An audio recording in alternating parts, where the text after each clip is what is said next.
Hi guys, how are you today? My name is Laura Lopez and I want to talk to you about an article I read before.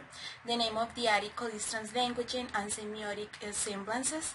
And this is really important because we have to take into the account the translanguaging notion in order to apply this into the classroom. The first idea that caught my attention is the notion of languages. Because normally people think that a language is a set of notions or a set of meanings. But we have to understand that a language goes beyond words. And we are also taking into the account historical and cultural events. And we choose those historical and cultural events in order to communicate our ideas. So we are all the time using the meaning according to our experiences and our expectations about life and the world and the things we are living or we are thinking about. Okay, the second idea that caught my attention is the idea of negotiation.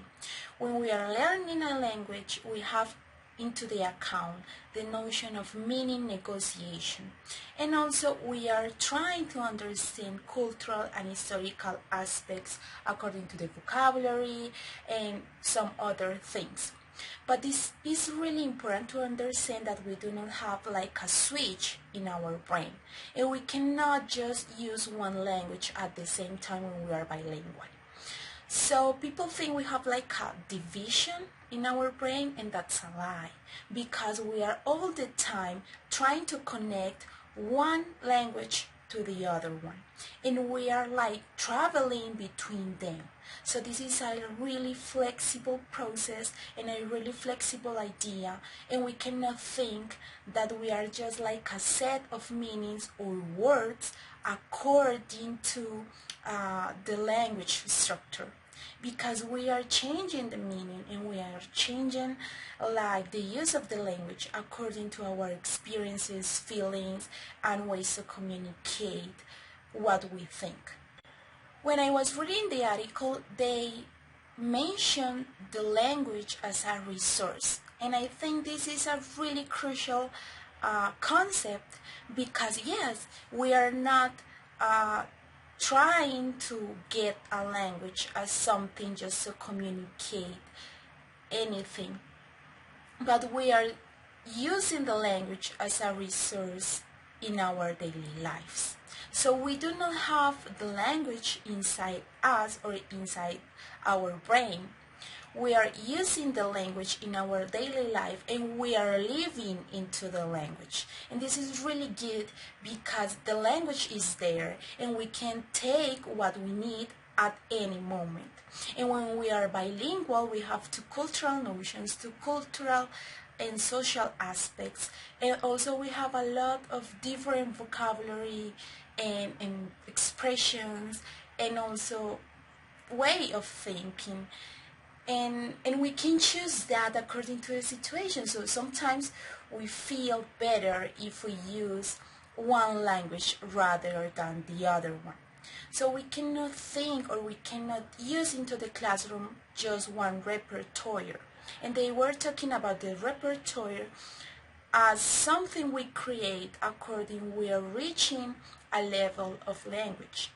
And if we have a repertoire in our native language and we have another repertoire in the second language, we cannot mix or miss just one repertoire. We cannot choose just one, because the other repertoire is also a part and a really important part of us in our process.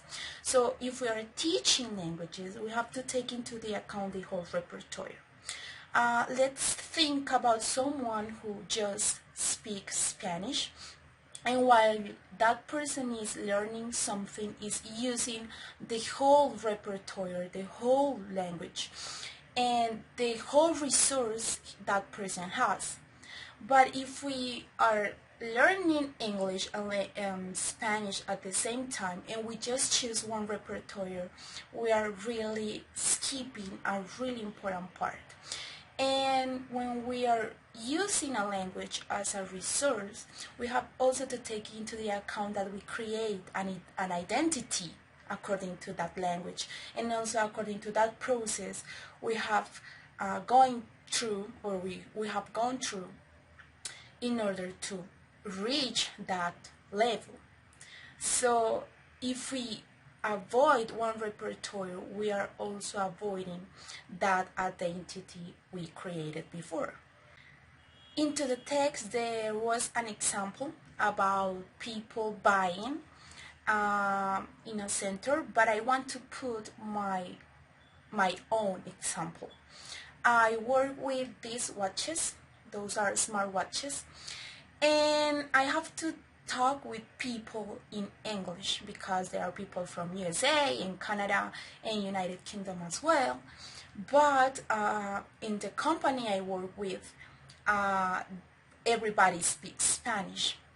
So let's say the customer contact us because the display is stuck, and sometimes when I have to talk with my boss, I use the word estuquio. So I'm trying to use the word in English, but I'm transforming that word according to the grammar notion in Spanish. And my boss understands that because he has the second one, the second language, which is English, and the first language, which is Spanish. And I do that because when I am like trying to say my ideas, it is something that just comes throughout, it is something that I just create according to the two languages I have to talk.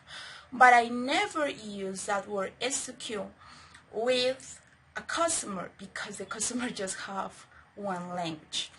And this is why I want to emphasize this idea of we cannot just use one language at the same time, because we're constantly changing the meaning and changing the words and changing also the way we communicate what we are and what we feel.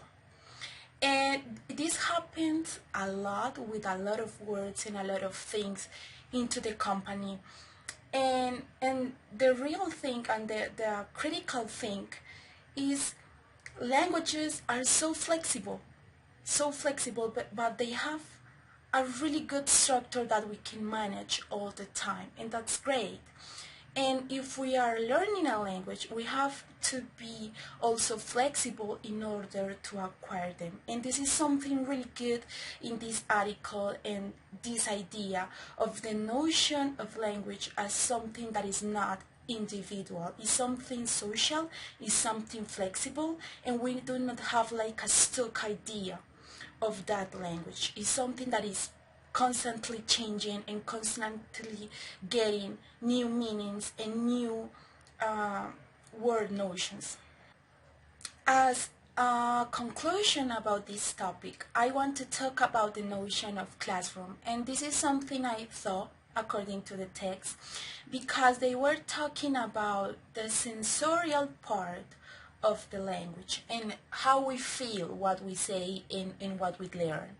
And when we are into the classroom, we are trying to get just the code part of the language, just that part which is not beyond the words. And it's something critical to think, because are we really getting that cultural and historical meaning according to the space which is the classroom? What about to teach in other contexts? Something that really get us the opportunity to feel the language, to use the language in a really good way. What about to eat into a restaurant, or what about to ask for tickets in an airport or something like that? Something that has a really part of the daily life. And we do not have to get out from the classroom to do this. It's just the way to use our creativity to transform the classroom in a really good place, in order to transform that place according to the feelings we have and the necessities we have. And as teachers, we have to think, what is my necessity as teacher and what is my knowledge about the language also, but take also into the account what are the necessities of students and what do they think about the language, and what is the process between the translanguaging idea they have in their own life. And also to tell them that it's not something bad to go or to travel between both languages, because a lot of people try to say, no, that's not right, or that's a bad thing. But it's something that we cannot just avoid. It's something we have to live with. This is like the conclusion. And remember to learn a language also with the body, with the feelings, with all we are, not just with our brain, because language is there in order to be used as a resource.